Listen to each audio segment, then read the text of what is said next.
William Coughlin. It was May 28, 1993, when 26-year-old William Coughlin, with a newfound passion for caving, decided to visit a cave in Kentucky with his friends James and Kevin. The cave was divided into two sections: the historic tour, which was accessible to most visitors, and the more dangerous wild tour, reserved for experienced and daring people. After completing the easier historic tour, the guide asked if they wanted to proceed with the more challenging wild tour.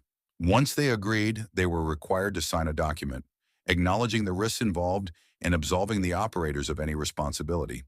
This should have been the first red flag, and Kevin decided to opt out, returning to the safer area. The remaining group, now consisting of William, James, and 4 other participants, was led by the guide into the wild tour.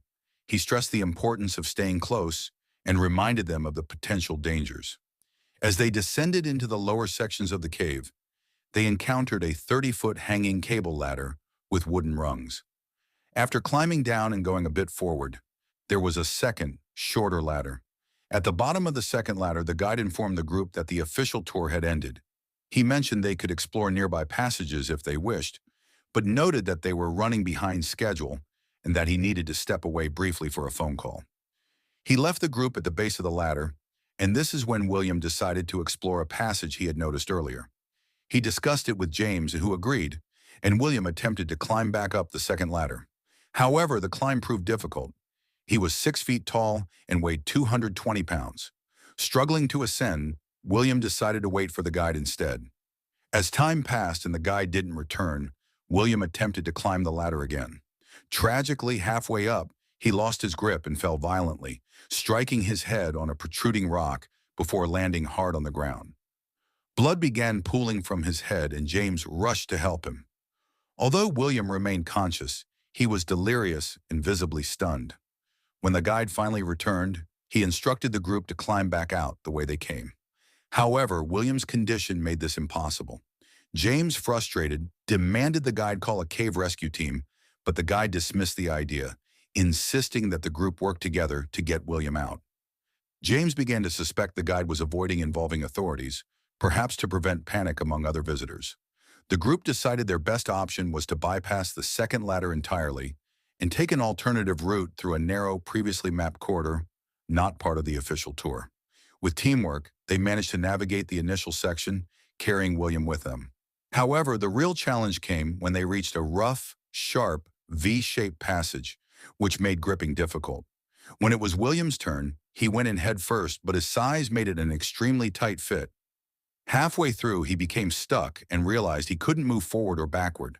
Trapped in a horizontal position with his arms pinned beneath him, he began to panic. The tightness of the passage compressed his chest, making it difficult for him to breathe. The group's attempts to pull him out were futile. As panic set in, the guide instructed James to exit the cave and inform the owner of the situation. James rushed to the surface, but the owner appeared reluctant to involve authorities. The guide, finally recognizing the severity of the situation, went out to get a med kit and to call for emergency services. It took 3 hours for rescue and medical personnel to arrive. Meanwhile, James stayed by William's side, trying to keep him calm. But William's responses grew slower and more slurred until he eventually stopped responding altogether. When rescuers reached William, they faced immense challenges. The downward angle of the passage made it difficult to revive him. They brought in heaters to protect him from hypothermia and began evacuating the rest of the group, leaving only James behind to witness what was happening to his friend. A pulley system was installed to try to free William, but every tug caused him immense pain, so much so that he once again started groaning in agony. The rescue team worked tirelessly throughout the Saturday, but after 17 hours of efforts, William was tragically pronounced dead.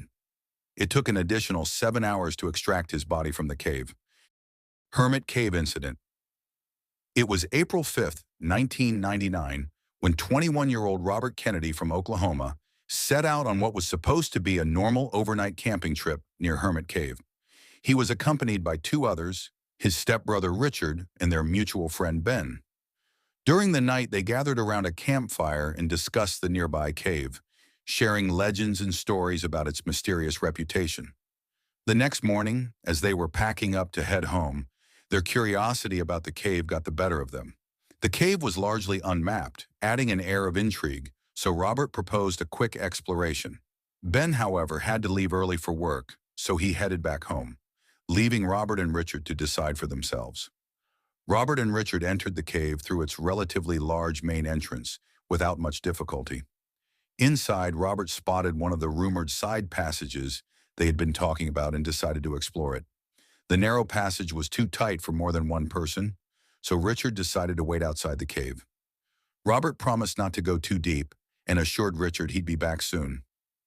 As Robert crawled forward, he encountered a section of the cave that was about 150 feet long and full of tight curves, making progress challenging.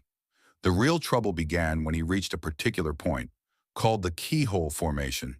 This section was especially dangerous because it was impossible to exit legs first once passed. Unaware of this, Robert continued forward. But when the passage narrowed even further, he decided it was time to turn back. Returning to the keyhole formation, Robert realized something terrible. He couldn't pass through it feet first. His only option was to move forward through the even tighter crevice, hoping the cave would widen enough beyond it for him to turn around. What he didn't know was that the crevice sloped downward at a 30-degree angle. Exhausted, Robert squeezed through the space, exhaling all the air from his lungs just to fit. After several pushes, he reached a horrifying realization. He was stuck. Gravity was working against him, and every attempt to move only worsened his situation. Desperate, Robert began yelling for help, but Richard, waiting outside the cave, couldn't hear him. Worried after some time, Richard ventured into the cave by himself, though he had no flashlight because Robert had taken the only one. Crawling in complete darkness, Richard called out for Robert, who immediately yelled back, letting him know he was trapped and struggling to breathe. Realizing he couldn't reach his stepbrother in the pitch black, Richard left the cave to call for help, and about an hour later, a team of 10 rescuers arrived and began assessing the situation. The primary problem was Robert's location. He was trapped in an extremely deep area, approximately 150 feet from the cave's main entrance. This meant that drilling a shaft from above wasn't an option, so the only way to reach him was through the inside of the cave. The rescuers themselves began experiencing breathing difficulties due to the tight space, so they installed a ventilation system to pump warm air into the passages. Only one rescuer could work at a time due to the cave's tightness, and armed with manual tools, they began trying to widen the keyhole formation.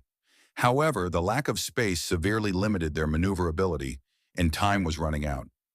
Robert's breathing became more difficult, and he eventually stopped cooperating, making faint gurgling sounds, a sign of potential suffocation. After hours of effort, the rescuers managed to excavate through the keyhole formation and reach Robert's feet.